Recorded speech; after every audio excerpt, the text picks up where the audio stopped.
Our first guest is a Grammy Award-winning singer. She has sold more than 150 million albums, and she has starred on a new CBS special. You can see it right here, December 21st, entitled "A Home for the Holidays with Mariah Carey." Here she is, Mariah Carey, everybody. Man, nice to see you. Nice to see you. You look fantastic. Thank you. You as well. Oh, really? Do you think so? I think so. Or you're just saying that, aren't you? No. All right. Sweet of you to say. See? Yeah. The crowd agrees. What about now? Let me tell you, when were these pictures taken and where were they taken? This is fairly interesting, if I can just get them here. They were taken last week, I think a week. Last week? Yes. That recently. And what were you doing? Where were you doing? I was in Kosovo in a helicopter. Good for you. Actually, it's called a chinook. A chinook? A chinook, yeah. A chinook? A chinook. A chinook? I hadn't heard the word either. What is called a chinook? The helicopter. Oh, the helicopter, really? Yes. A chinook? A chinook. That's what I call my agent. Well,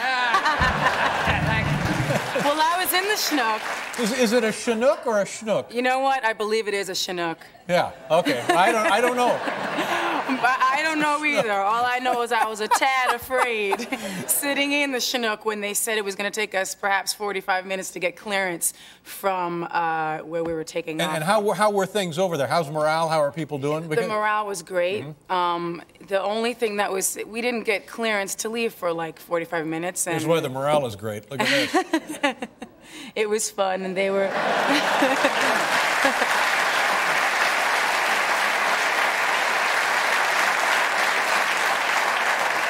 You don't seem to be wearing camouflage gear. Well, I did do the camouflage thing, but I don't think you could see it in either one of the pictures, but mine was a little different. Yeah, that's very nice. Well, good for you. That's a very nice thing to have done. Yeah, it was good. It was a nice feeling. And I told them everybody at home loves them, and so it was nice.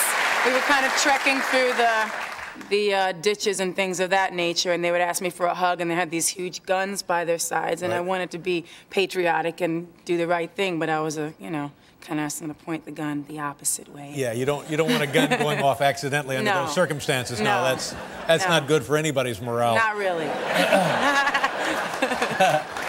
Now, tell me about your summer. Was that just weird? What exactly was... You know what? So many things were so overly sensationalized over and over again, but basically, I've been a workaholic my whole life. My schedule this past summer was like beyond ridiculous. You know, one day in one country, the next day back here, promoting all over the place. I was totally sleep deprived, and I was exhausted, and it was like at a certain point, I just got a wake-up call, and it was like, this has to stop, and, you know, I had to take a moment and just draw a line and, you know, get a wake-up call and say, hey, take care of yourself like a human being, not like a machine. Now had you done something...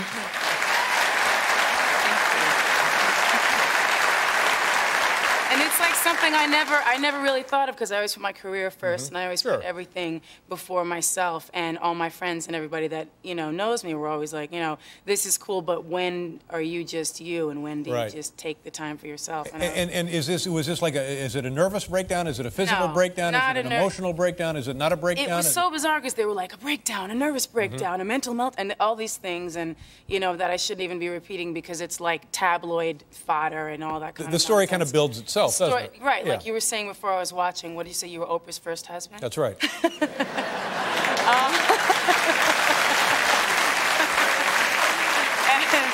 And, you know, people might believe that. They might tune in at that precise moment.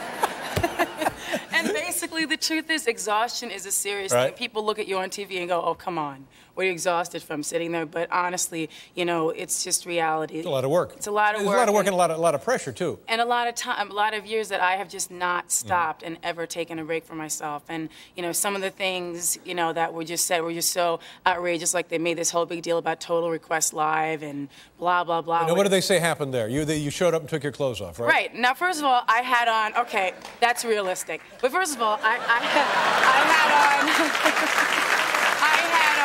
joking.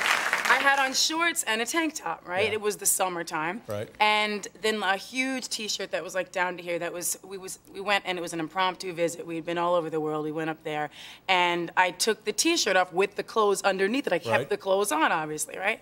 So when they were writing about it, I don't think half of the writers even knew what Total Request Live. I mean, it's not like we were on Nightline with Ted Koppel. I mean, like, you know, we're talking MTV, and it was a joke. It's supposed to, yeah, MTV. That's the kind of thing they do. It's fun, and it was a joke, and it got like written about and everything. Like, oh, and then she did this, and I'm like, what are they talking about? Yeah. This is, you know, this is TRL. They knew how many times I've gone up there talking about Guam and like, you know, lambs and doing stupid things. They try to make something. The evidence won't support the story they're writing. Well, it's just not even worth discussing. It's like when you make jokes and you're sitting here and it's part of entertainment, you know, whatever. Now, did you have to do something? Did you have to rest? Did you have to take medicine? Or, no, you know what, basically. Did you change your diet, or you just slow down? Or what I did, and the thing that I've always learned to do that's the most important thing for me, is just go and depend on myself. I had some very good people that are my friends and family that helped me just, you know, say, hey, you're an important person, because you tend to, when you're in the media, it's like you can believe it when people take shots at you or whatever. And the most important thing for me is, like,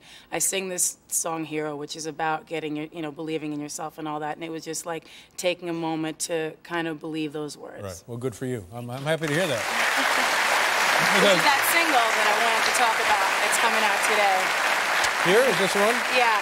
It's the proceeds go for the New York Police Department's families, the victims of 9/11. And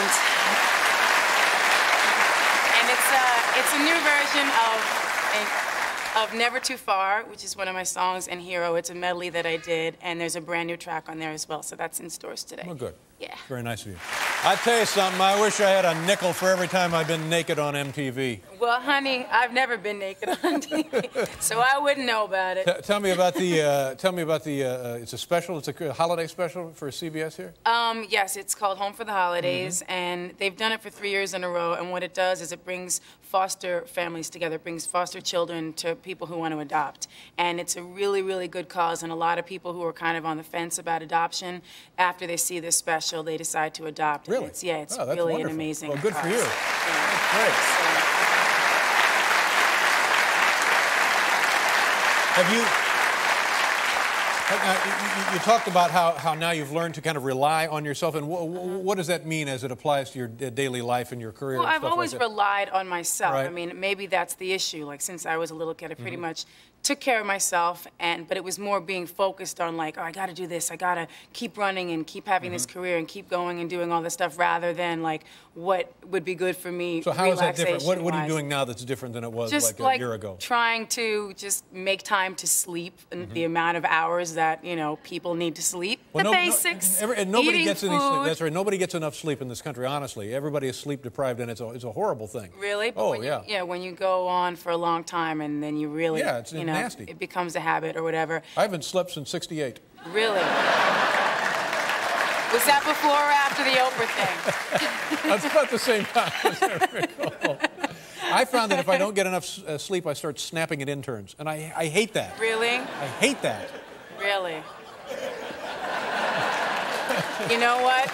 I think it's going to be okay, though. Something tells me it's all right. Now, what do you do when you want to have fun and stuff? Because you look like a girl who likes to have fun. I like to go swimming. I like swimming. Yeah? I do like to have fun, Dave. I like. Where do you go swimming? Is it like in a pool or lakes, ocean? If there happens to be a pool there, hey, I might decide to go swim in the pool. So you get in a pool, and how long can you go in a pool? How long can I go in a pool? What? No, like, I'm sorry. What? Yeah, that's what I want to know. No. How long can you go in a pool? No, I didn't know what you meant. I got 3 minutes know one what time. he 3 meant? minutes was my best. 3 Did minutes. I know? Come on. I like the ocean. I like the Caribbean. What I'm trying to establish here is, like, I get in a pool, I immediately want to get out. Really? Yeah. And the same thing with the ocean. You get in the ocean, oh, this is great, let's get out. No, not me. So, all right, so I now can when stay you... in the ocean all night and long. you swim and, like, laps, and what do you do? Not really laps. I sort of wade in the water. Yeah. Well, hell, I can stay in forever if I'm just wading. Well, I'm not trying to win an Olympic contest. I I just want to go in the water. It makes me happy. Yeah, I understand. and have you got the time off for the holidays? You're going to be Yes, working? I do. Well, that's important right there. I have time off. I'm very excited about that. Yeah. I'm going to go skiing, I think, and then I'm going to go somewhere warm. Yeah. Are you a good skier? No. Have you I like the outfits. Oh, yeah. I do. They have some good outfits. You got to buy them in, like, July, and then, you know. Yeah. So well, cool. I like the outfit you got here. Now, you don't ski in that, do you? Because that's... Something close. Ooh, Nelly. Well, this is great. I'm glad things are much, much better for you. Thank you very much. And you can tell from looking at you that you feel great, and that's the key great, right there. especially when I'm here with you. Oh, God bless you. That's a very sweet thing to say. Let's see, your show is on... December 21st. December 21st. Mariah, Carey, Home for the Holidays. A lot of special guests. Iglesias, Charlotte Destiny's Church, Child. and Destiny's Child. So that's a nice night for you. Dustin Hoffman showed up and Dustin supported the Hoffman. cause. That's Yeah, good. a lot of great people. Good so for you. really happy about that. Well, good, and I'm happy for you. Thank you. Nice to see you again. Mariah Carey, everybody. We'll be back with Elijah Wood.